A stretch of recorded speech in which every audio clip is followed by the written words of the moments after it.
ये चांदी की कुखरी यहाँ की नहीं, नेपाल की है। यहाँ के राजा का एक रानी नेपाल की थी। जब नेपाल उन्होंने रानी को दहेज में कुखरी दिया था। पहले जब राजाओं की जब शादी होती थी 16, 17, 18, 21 रानी होती थी।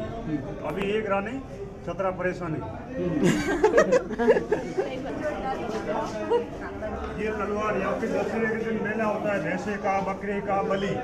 अभी बलि वगैरह नहीं होता है। ये घोड़े को कंट्रोल करने के लिए चाबुक।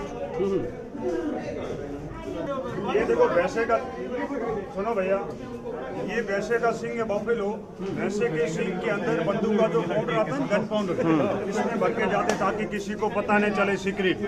छोटा बंदूक ये भी चलता था, देखो पास में छोटा पिस्तौल, इसको सिर के ऊपर रख के टोपी टर्बन मांग के ताकि किसी को पता नहीं चले आपके पास बंदूक है कि नहीं है। ये राजाओं के पैसा छापने के मशीन, इसके अंदर अफीम इज द गुड पावर, ताकत के लिए साथ में रखते जाते हैं। अपन कहते हैं बंदूक दूसरे के कंधे पे चलाना, दूसरे के कंधे पे बंदूक चलाना। ये बंदूक वो है जो दूसरे के कंधे पे चलती है। मतलब ऊंट के ऊपर, कैमल के ऊपर 2 आदमी बैठते हैं और पीछे वाला चलाता है आगे वाले के कंधे के ऊपर, इसलिए कहते हैं कि दूसरे के कंधे पे बंदूक चलाना। ये धनुष यहाँ के राजा भाटी वंश, कृष्ण भगवान की फैमिली है, यदुवंश, भाटी वंश का सिंबल है। अब इधर आओ, दीवान खाना।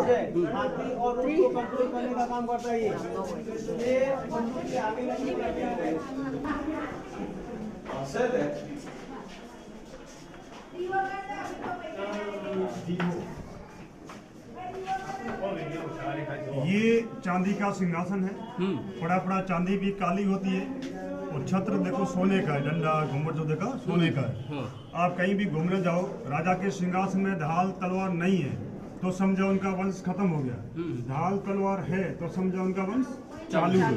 अभी जो हमारे राजा है जिसका नाम है चेतनाराज सिंह, जो 44 पीढ़ी 44 जनरेशन चल रहे हैं, जो अभी अनमेरिड हैं, अभी 28 साल के हैं, 2021 में बनी है।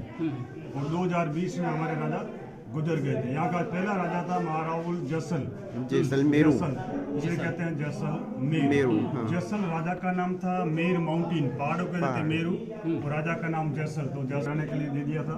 जैसे टूरिज्म चालू हुआ तो उन्होंने दुकान, होटल, रेस्टोरेंट, कैफे कर दिया। तो कोई किराया राजा को देते हैं, नहीं कोई गवर्नमेंट को, सबके अपने अपने घर हैं और अपनी दुकान है, बिजनेस भी चल रहा है, रह भी रहे। ये जो मेन किला अपन देख रहे हैं ये राजा के पास है। तो अभी ऊपर चलेंगे जब दिखाऊंगा।